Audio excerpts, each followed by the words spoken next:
ಆದರೆ ಗುಂಡಪ್ಪನವ್ರ ಬಗ್ಗೆ ಎಷ್ಟು ದೊಡ್ಡ ಅಭಿಪ್ರಾಯ ಇದೆ ಹೊರಗೆ ಜಗತ್ತಲ್ಲಿ ಅಂದರೆ ನಿಮ್ಗೆ ಗೊತ್ತಿಲ್ಲ. ನಾನು 4 ತಿಂಗಳಿಂದ ಲಂಡನ್ನಲ್ಲಿದ್ದೆ. ಒಬ್ಬರು ಮನೆಗೆ ಊಟಕ್ಕೆ ಕರೆದಿದ್ರು, ಚಾರ್ಟರ್ಡ್ ಅಕೌಂಟೆಂಟ್ ಒಬ್ಬರು ಮನೆಗೆ ಕರೆದ್ರು. ಅವ್ರ ಮನೆಗೆ ಹೋದರೆ ಸಾಯಂಕಾಲ ಊಟ ಮಾಡಿದ್ವಿ. ಊಟ ಮಾಡಿ ಹೋಗೋ ಹೊತ್ತಿಗೆ ಚಾರ್ಟರ್ಡ್ ಅಕೌಂಟೆಂಟ್ ಅವರಲ್ಲಿ ಭಾಳ famous. Can I shake hand with you ಅಂದರು. ಯು ಕ್ಯಾನ್ ಅಂತ ಕೈ ಕೊಟ್ಟೆ. ಅವ್ರು ಗಟ್ಟಿ ಹಿಡ್ಕೊಂಬಿಟ್ರು, ಕಣ್ಣಲ್ಲಿ ನೀರು ಬರ್ತಿತ್ತು ಅವ್ರ ಕಣ್ಣಲ್ಲಿ. ಯಾಕೆ ಸರ್ ಏನಾಯಿತು ಅಂತ ಕೇಳಿದೆ. ನನ್ನಂಥ ನತದೃಷ್ಟ ಏನು ಯಾರೂ ಇಲ್ಲ ಸರ್ ಅಂದರು.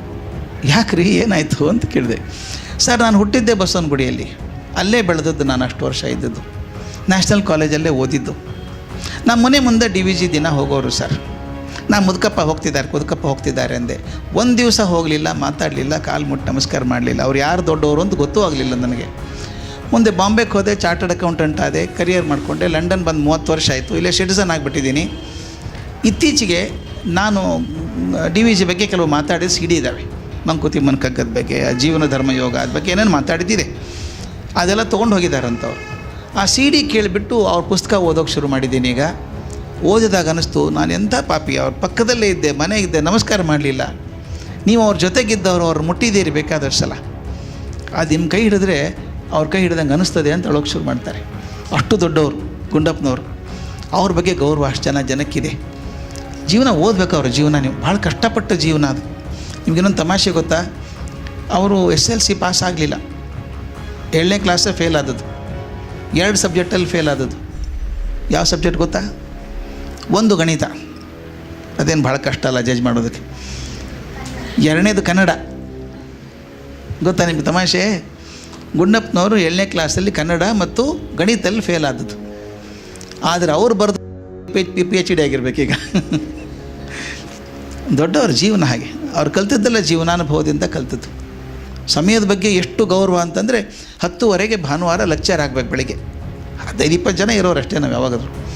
ಈ ಗೀತಾ ಕ್ಲಾಸ್ ಮಾಡೋರು. ಅದೇ ಮುಂದೆ ಜೀವನ ಧರ್ಮ ಯೋಗ ದೊಡ್ಡ ಪುಸ್ತಕ ಆಯಿತು. ಪಾಠ ಮಾಡುವಾಗ ಒಂದ್ಸಲ ಯಾರನ್ನೋ ಕರಿತಿದ್ರು, ಗೆಸ್ಟ್ ಅಂತ ಕರಿಬೇಕು. ಈ ಕಟ್ಟೆ ಅಂತ ಇದ್ದಲ್ಲ, ಇಷ್ಟು ಕಟ್ಟೆ ಇತ್ತು. ಆ ಕಟ್ಟೆ ಮೇಲೆ ಒಂದು ಚೇರ್ ಇಡೋರು, ಇದ್ರ ಕಟ್ಟೆ ಮೇಲೆ ಕೂತೆ ಮಾತಾಡೋದು. ಒಂದು 15 ಜನ ಚಾಪೆ ಹಾಕ್ಕೊಂಡು ಜಮ್ಖಾನೆ ಹಾಕ್ಕೊಂಡು ಕೂತಿರ್ಬೇಕು. ಒಬ್ರು ಯಾರೋ ಸೀನಿಯರ್ IAS ಆಫೀಸರು ಅಂತ ನೆನಪು ನನಗೆ. 10:00 ಲೆಕ್ಚರ್ ಶುರು ಆಗಬೇಕು. 10:25 ಆಯಿತು, ಅವ್ರು ಬರಲಿಲ್ಲ. ಎಲ್ಲ ಕೂತ್ಕೊಂಬಿಡಿ, ಬಂದುಬಿಡ್ತಾರೆ, ಶುರು ಮಾಡೋಣ ಅಂತಂದರು. 10:28 ಆಯಿತು, ಬರಲಿಲ್ಲ. 29 ಆಯಿತು, ಬರಲಿಲ್ಲ. ಕ್ಷಣಕ್ಕೆ BP ಜಾಸ್ತಿ ಇವ್ರದ್ದು. ಪದ್ಮನಾಭನ್ ಗೀತೆ ತೊಗೊಂಬಿಡಿ ಅಂದರು. ತರಿಸಿದ್ರು. ಕರೆಕ್ಟ್ ನೋಡಿ 10:30 ಆಯಿತು, ತಾವೇ ಶುರು ಮಾಡಿಬಿಟ್ರು. ಗೀತೆ ಮೇಲೆ ಲೆಕ್ಚರ್ ಶುರು ಮಾಡಿದ್ರು. 10:40ಕ್ಕೆ ಅವ್ರ ಅತಿಥಿಗಳು ಬಂದರು. ಸಾಮಾನ್ಯವಾಗಿ ಏನು ಮಾಡ್ತಿರೋ ಬಂದರೆ ನೀವು ಬನ್ನಿ ಶುರು ಮಾಡಿ ಮಾತಾಡಿ ಅಂತೀವಲ್ಲ. ಇವ್ರು ಮಾತಾಡ್ತಾ ಇದ್ರು ಗುಂಡಪ್ಪನವರು. ಅವ್ರು ಬಂದ ತಕ್ಷಣ ಕೂತ್ಕೊಳ್ಳಿ ಏನು ಸನ್ನೆ ಮಾಡಿದ್ರು. ಅವರು ಕೂತ್ಕೊಂಡ್ರು. ಇವ್ರು ಮಾತು ಕೇಳಿ ಮನೆಗೆ ಹೋದರು. ಮಾತಾಡಿ ಕೊಡಲೇ ಇಲ್ಲ ಅವರಿಗೆ. ಇವರೇ ಮಾತಾಡಿದ್ರು. ಅವ್ರು ಕೇಳ್ಕೊಂಡ್ರು. ಹೋಗ್ಬೇಕಾದ್ರೆ ಹೇಳಿದ್ರು, ನೋಡಿ ಸಮಯಕ್ಕೆ ಸರಿಯಾಗಿ ಬರಬೇಕು ಅಂತ ಹೇಳಿ ಕಳಿಸಿದ್ರು. ಇದು ಸಮಯ ಪರಿಧಿ. ಇವತ್ತಿಗೂ ಗೋಖಲೆ ಇನ್ಸ್ಟಿಟ್ಯೂಟಲ್ಲಿ ಉಂಟದು.